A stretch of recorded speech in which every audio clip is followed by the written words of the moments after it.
Today we're going to be talking about decimal models that represent decimal times decimal equations. So if you look at this one, 7/10 times 6/10, I know that 7 times 6 is 42, that's a fast fact.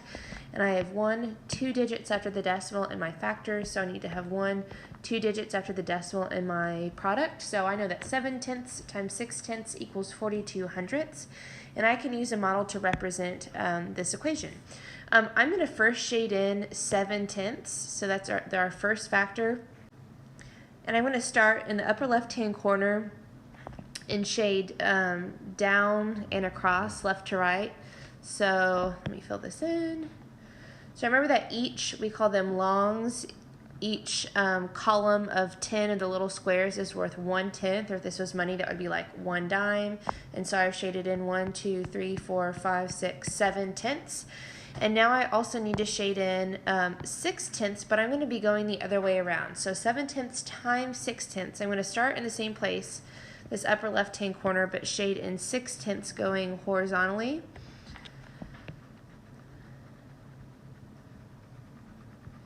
And where these two factors, the numbers I'm multiplying together that I shaded in, where they overlap, that's the final answer.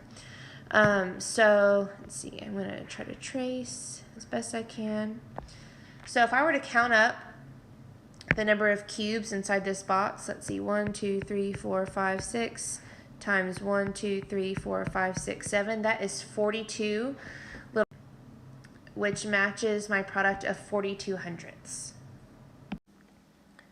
Let's try another one, 6 tenths times 5 tenths. I could think of this as like 5 tenths is equal to 1/2, so what is 1/2 of 6 tenths?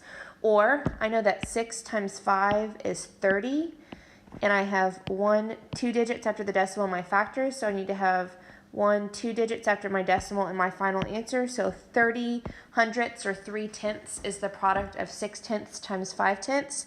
Now, anytime you're multiplying by a number less than 1, you know that your final answer is going to be less than either of the factors. So like 30 hundredths or 3 tenths is less than 6 tenths and 5 tenths, since we're multiplying by a number less than 1. All right, to represent this on a model, first I'm going to shade in our first factor, 6 tenths, and I'm going to use the highlighter tool for that. So I start in the upper left-hand corner. I shade down and across vertically. Fill it in.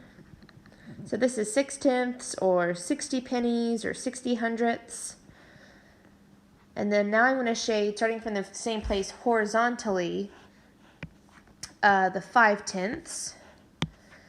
So I'm starting in the upper left-hand corner, but this time I am shading in, let's see, 5 tenths. 1, 2, 3, 1, 2, 3, 4, 5. That's 5 tenths. And I'm going to go all the way across. Shade it in, fill it in, and you can see where these two amounts overlap. That is our final answer, our product, and I could, well, yeah, you can kind of see this overlapping area here. It should equal 30 hundredths, and if I count up the little cubes inside this overlap area, 1, 2, 3, 4, 5, 6, 7, 8, 9, 10, 11, 12, 13, 14, 15, and so on, we would count 30 hundredths or 30 of those little squares. Sometimes you're given a model and you have to figure out the equation that it represents. So I would look at this and see that first we have vertically shaded 1, 2, 3 longs. Each long is worth 1/10, so this is 3 tenths shaded in. So that would be the first factor in our equation, and that is multiplied by what's in yellow here, that is 1, 2, 3, 4 tenths. So 3 tenths times 4 tenths. And if I were to solve this numerically, 3 times 4 is 12, and we need 2 digits after the decimal, so 12 hundredths. And the overlap, let's see, I have 1, 2, 3, 4, 5, 6, 7, 8, 9, 10, 11, 12 little cubes, so it matches my final product of 12 hundredths. See if you can figure out the equation that matches this model. And last model, see if you can find the equation that matches what you see modeled here.